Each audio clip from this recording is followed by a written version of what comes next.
Hello and welcome to my first episode review for Doctor Who. My name's Nick, and I've done a few reviews for Doctor Who on my website, which is my blog, which is www.nicksanctuary.blogspot.com, and I'm hoping to put some of the other ones over at some point, but I thought I'd start with last night's episode, which was written by Richard Curtis and was entitled Vincent and the Doctor. Sorry, Vincent and the Doctor. I felt the important thing to remember about last night's episode was that it was not a monster or a plot-driven piece. It's actually a character-driven piece. There was nothing particularly amazing about the crayfish, which was the creature, a kind of four-legged space cockerel.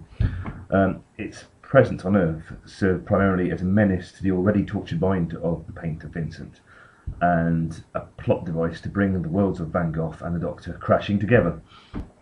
Having said that, I do kind of wonder a little bit about the space poetry. There's some ancient folklore in the town that I live, called Ulster, about a similar creature, a giant demonic cockerel that's supposed to prowl a wooded hill near where I live, protecting the ill-gotten gains of a highwayman. It's called Alcock's Arbour if you ever want to look it up on Google. Now back to last night, and I think there were a couple of visual references to Clash of the Titans in the episode. The Doctor used a mirrored device to observe the monster, and there were a couple of nice touches there, especially with the visuals of William Hartnell and Patrick Troughton cropping up on the TARDIS console as he was analysing the data. And also there was a stat towards the end of the episode, firming that idea of the Clash of the Titans thing up. There was a statue of Perseus clutching Medusa's head in the gallery. I also wondered if the shot of George and the Dragon on the church entrance was actually a reference to the Primeval episode that featured Tony Curran. He was the actor who played Vincent van Gogh, and in one episode of Primeval he featured as a medieval knight who was stranded in the modern world trying to chase what he thought was a dragon, but was actually a prehistoric beast.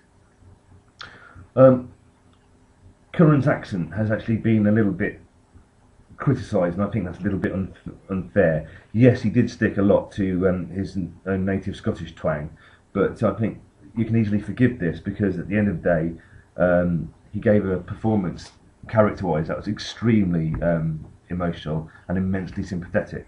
And I think production-wise, Dutch accents can be very difficult to pull off. If you don't do them well and you're not confident in doing them well, they can sound quite humorous if it's a non-Dutch actor. So I think that actually he may have just decided to leave it well enough alone. Because at the end of the day it's more important to get across the pathos and the emotional ties to the character than it is to get across their accent. I think that's an unjust criticism, really. And there's also an in-universe explanation anyway, whereby the TARDIS translation circuits could actually bring across his accent in a one that Amy could understand. If you remember at the beginning, Van Gogh thought that Amy was talking Dutch. So perhaps Scottish sounds like Dutch to him. I was particularly impressed with the nice touches of character interaction. Vincent early on perceives that Amy is still grieving for Rory, even though she could not even consciously remember who he was herself.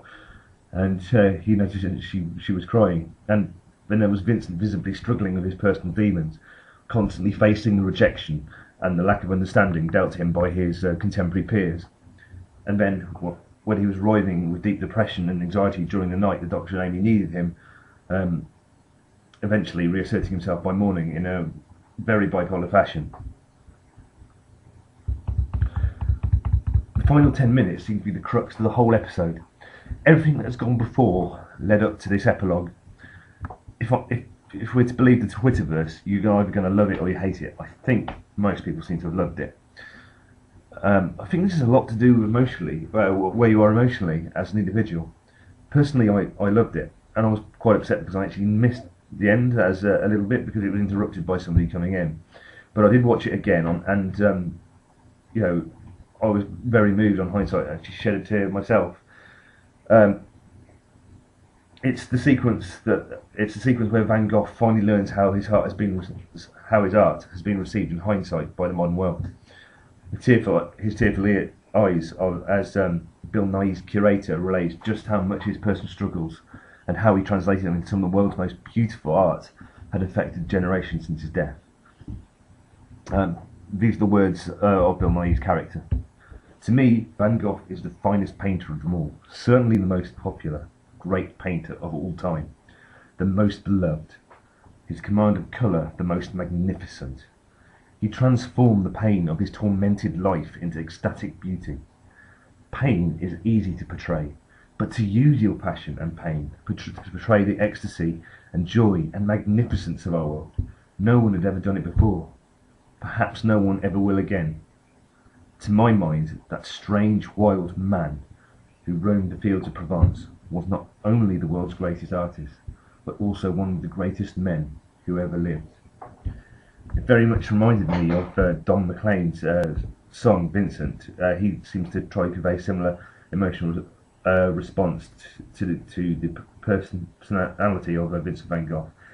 And if you listen to the song Vincent, there's loads of great versions of it on YouTube where they've got different works of his art. Actually, you should look at it sometime because it's a brilliant song.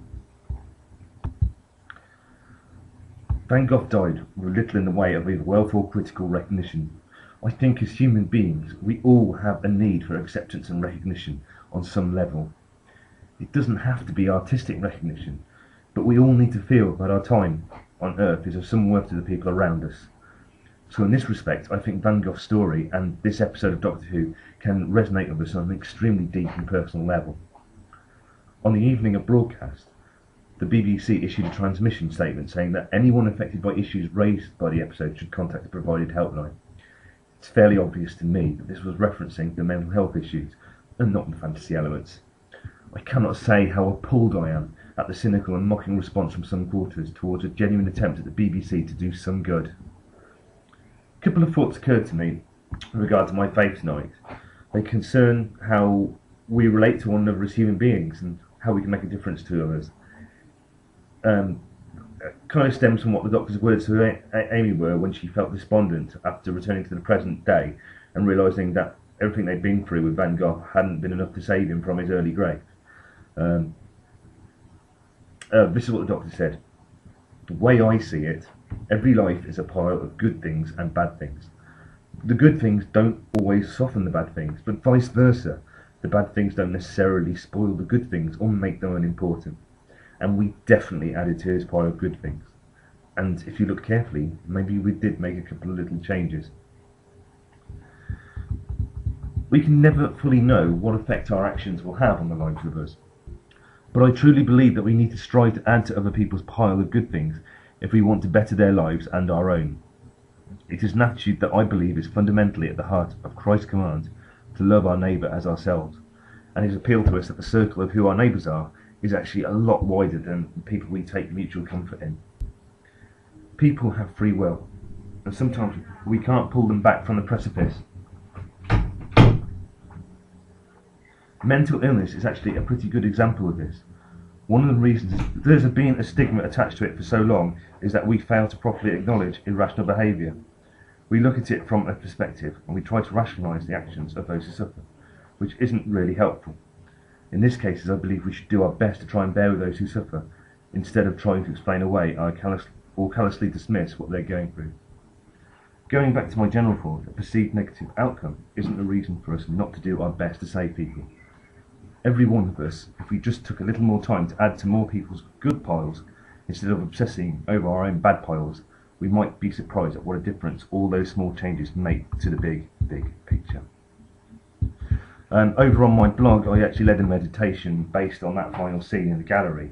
If you want to go over there and have a look at that, I'll be very glad for you to have a look at that. But this at the moment concludes my first review for Doctor Who. I thank you for watching, and I hope you got something out of it or enjoyed it. Until next time, take care.